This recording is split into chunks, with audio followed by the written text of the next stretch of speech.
teknologi terkini. Sumber pendidikan dalam dilema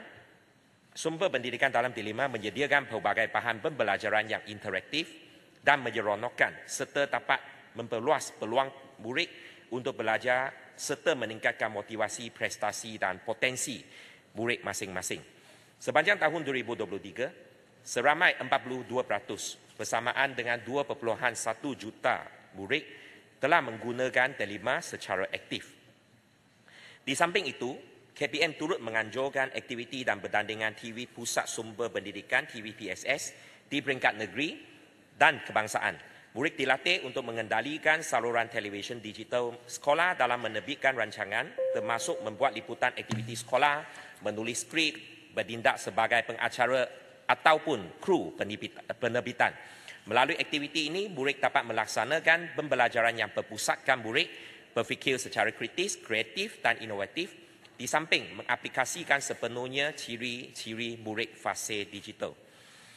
Pada masa yang sama, bagi memperkasakan PTP yang berteraskan teknologi, KPM telah menyediakan capaian jalur lebar internet dengan kelajuan 30 Mbps sehingga 300 Mbps di semua sekolah di bawah KPM, sama ada di bandar ataupun di luar bandar.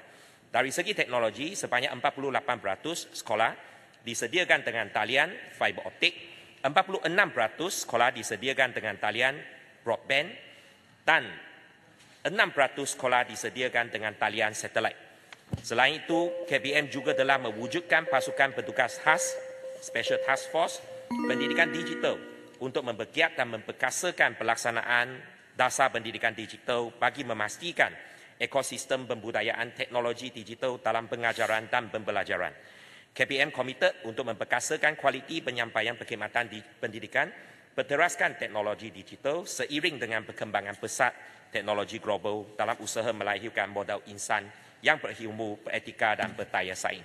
Terima kasih. Hulu Langat. Terima kasih Menteri di atas jawapan yang padu dan padatlah. Cuma Menteri dengar saya punya soalan ni betul-betul. Menteri dengar. Kita bercakap soal berkaitan dengan pendidikan secara digital. Cuma menjadi kerisauan, kebimbangan kita. Ketakutan kita adalah soal berkaitan dengan capaian internet. Khususnya di kawasan-kawasan luar bandar. Kita bercakap berdegar ni. Soal berkaitan dengan pendidikan secara digital. Tetapi akses capaian internet kita khususnya di kawasan luar bandar macam mana. Kemudian yang keduanya, saya diminta untuk tanya soal berkaitan dengan guru-guru pasti ni. Walaupun saya tahu dia di luar KPM, cuma saya nak tanya dengan Kementerian Pendidikan ni. Sebab yang berhormat Paya Besar minta saya tanya.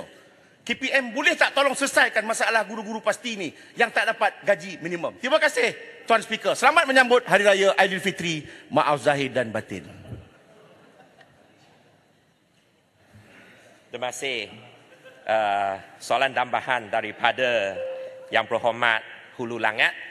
Saya dan KPM dengar dengan teliti soalan daripada Yang Berhormat Hulu Langat berkenaan dengan kerisauan dan juga kebimbangan, dan itu merupakan sesuatu juga yang dititik beratkan oleh pihak KPM. Dan sememangnya seperti yang saya jawab tadi, kesemua sekolah di bawah KPM maupun di bandar ataupun di luar bandar telah dilengkapi dengan capaian jalur lebar internet dengan kelajuan masing-masing. Dan dari segi jumlah sekolah yang terbabit, bagi sekolah di luar bandar, sebanyak 960 sekolah telah disediakan dengan fiber optik. 2,775 sekolah disediakan dengan talian jalur lebar. 589 sekolah disediakan dengan talian satelit. Dan untuk bagi tujuan penyediaan infrastruktur untuk sekolah-sekolah di luar bandar, KPM juga memperkasakan pusat kegiatan guru di seluruh negara. Jumlah dia, kita ada 367 buah pusat kegiatan guru.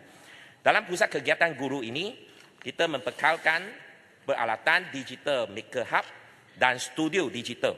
Dan ini akan membantu supaya kesemua pusat ini difokuskan di luar bandar dan guru-guru dan murid-murid boleh pergi ke hub-hub ataupun pusat ini untuk memastikan bahawa kerja-kerja ataupun persiapan untuk pendidikan digital dapat dilaksanakan.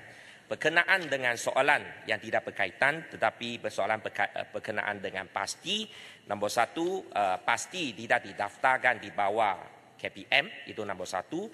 Dan nombor dua, kita ada Akta Kerja 1955 dan saya percaya bahawa akta ini haruslah dipatuhi oleh kesemua pihak untuk menjaga kepentingan pekerja masing-masing. Terima kasih. Kuala Kedah.